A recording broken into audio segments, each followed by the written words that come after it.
Hello, everyone. In World of Warcraft, there are many items with their own rich history.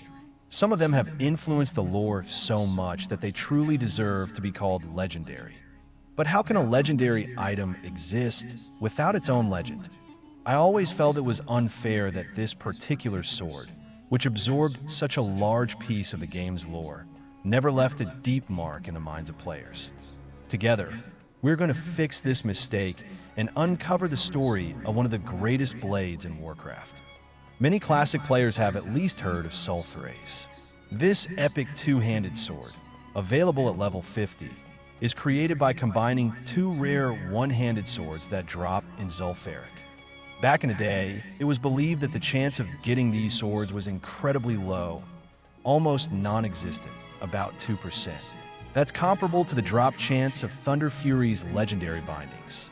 On the Season of Mastery servers, however, the drop chance was significantly increased, and many players could loot both components in a single run of Zul'Farrak. If you wanted Sul'thraze, you could reasonably farm it without insane effort. But according to data from the original game on Wowhead, the drop chance really was very low. Most likely, this was intentional. Sul'thraze was one of the first epic quality items in the game, and in vanilla WoW, epic items had much greater prestige and significance than they do today. Yet if we set aside the in-game stats and usefulness, what truly makes Sul'thraze interesting is its story. Let's look at it from the perspective of Warcraft's lore. We need to go back many years to the time of the Great Sundering. The explosion of the Well of Eternity reshaped the world. Continents and cities were split apart, and entire peoples were divided. From the once great Grubushi Empire, a group of trolls split off and found themselves in the Tanaris Desert. There, in the harsh heat of the dunes, they adapted to survive. Cut off from reinforcements and allies, the tribe valued every warrior. They even learned to raise their fallen brothers using ancient voodoo magic. These desert dwellers became known as the Sandfury trolls. They were hostile toward anyone who set foot on their land. Most fiercely, they resisted the expansion of the Aqir, servants of the Black Empire, insectoid creatures born from the blood of the old gods, who posed a deadly threat to all of Azeroth. It's hard to say whether the trolls sought to protect Azeroth as a whole, or simply their own survival. But one thing was clear. If they didn't stop the Aqir, their tribe's existence would be doomed. The war against the Aqir was unequal. The troll spears and arrows could hardly pierce the insects' hard carapaces. The tribe's leaders needed a new weapon, something powerful and effective. That was how Sul'thraze was born, a sword forged from the fury and hatred of the Sandfury trolls, directed against their enemies. According to legend, Sul'thraze was so mighty that it could slice through even the toughest insect armor, and the Aqir themselves would scatter in fear when they saw it, as if fleeing from fire. In one of the battles, Sul'thraze struck down a high-ranking Aqir commander. The loss of their leader crushed the insects' morale, and they were forced to retreat. This victory inspired the trolls. After all, the Aqir were not simple brutes. They were a truly dangerous enemy. From that moment, Sul'thraze was raised to the rank of a sacred relic. The sword was revered and passed down with honor from chieftain to chieftain. But the Karaji had not disappeared. They merely bided their time, preparing for a far greater strike. Before unleashing their full armies, they chose a different path: deception. From the depths of Ahn'Qiraj arose Gahz'rilla, a mighty three-headed hydra, overflowing with magic and the power to bend weaker minds. Many trolls accepted her as a goddess. They raised temples in her honor, offering sacrifices not only of their enemies, but even of their own kin. Yet not all shared this faith.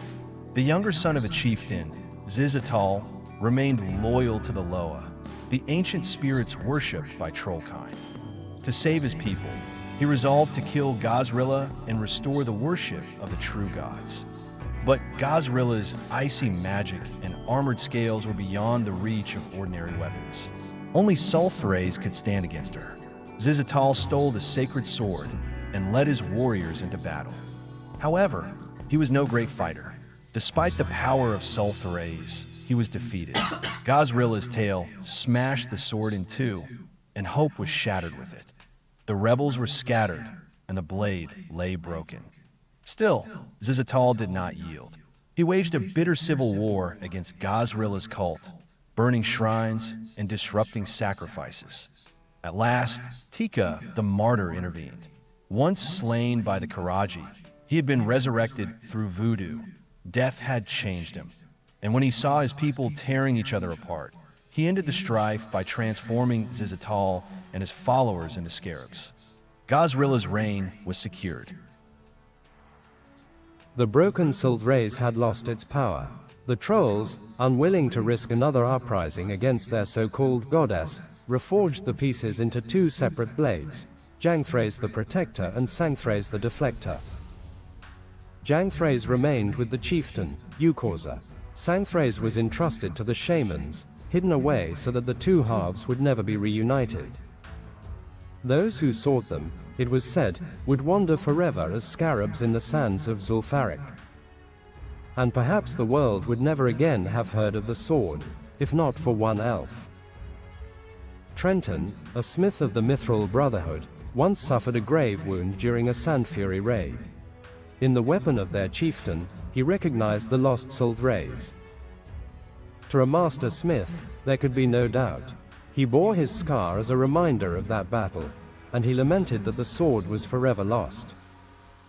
Yet he believed one day a hero would claim it anew from the depths of Zul'Farrak.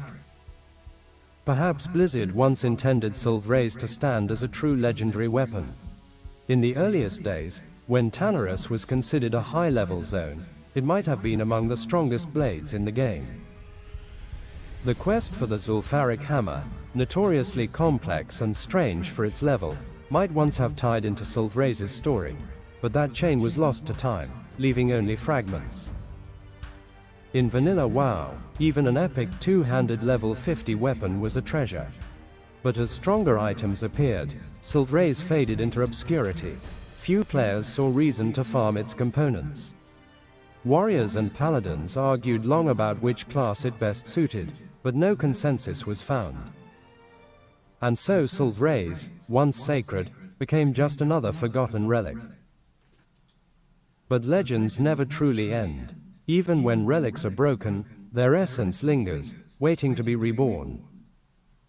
The two blades, Jang'thraze and Sang'thraze, though separated, carried within them the memory of their greater whole.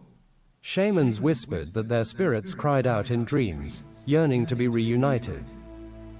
And in distant lands, echoes of their power stirred once more. Generations passed. The Sandfury trolls sank deeper into isolation, their empire crumbling into ruins.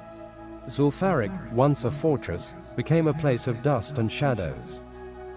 Yet within its walls, the faithful guarded their fragments of Sul'thraze, never forgetting the curse that lay upon them. But not all trolls were loyal to the goddess Gahz'rilla. Among the younger warriors rose whispers of rebellion, a hunger for forgotten strength. They dreamed of Sul'thraze, of its blade cutting once more through enemies, of restoring the tribe's lost glory.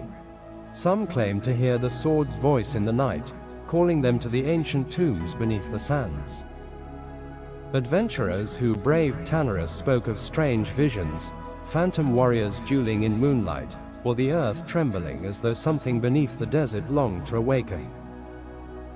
In secret, a few even found the resting places of Jang'thraze and Sang'thraze, hidden away in chambers of bone and sand. The fragments themselves had changed. Their steel pulsed with unnatural warmth, as though alive. Runes flickered faintly along the edges, runes no troll could remember carving. And those who dared to hold them swore they felt both strength and madness coursing through their veins. The shamans warned. Sul'thraze does not belong to us anymore. It belongs to the desert, to the rage of countless spirits bound within its steel. To reforge it would mean to awaken all that fury, and unleash it upon the world. Yet every warning only fueled the hunger of those who sought it. Whispers carried across the dunes, a prophecy left behind by Teka the Martyr. It spoke of a desert champion, not troll nor elf, who would unite the broken halves of the blade. This warrior, it was said, would either bring salvation to the Sandfury tribe, or their final destruction. And so Sul'thraze's story did not end in Zul'Farrak.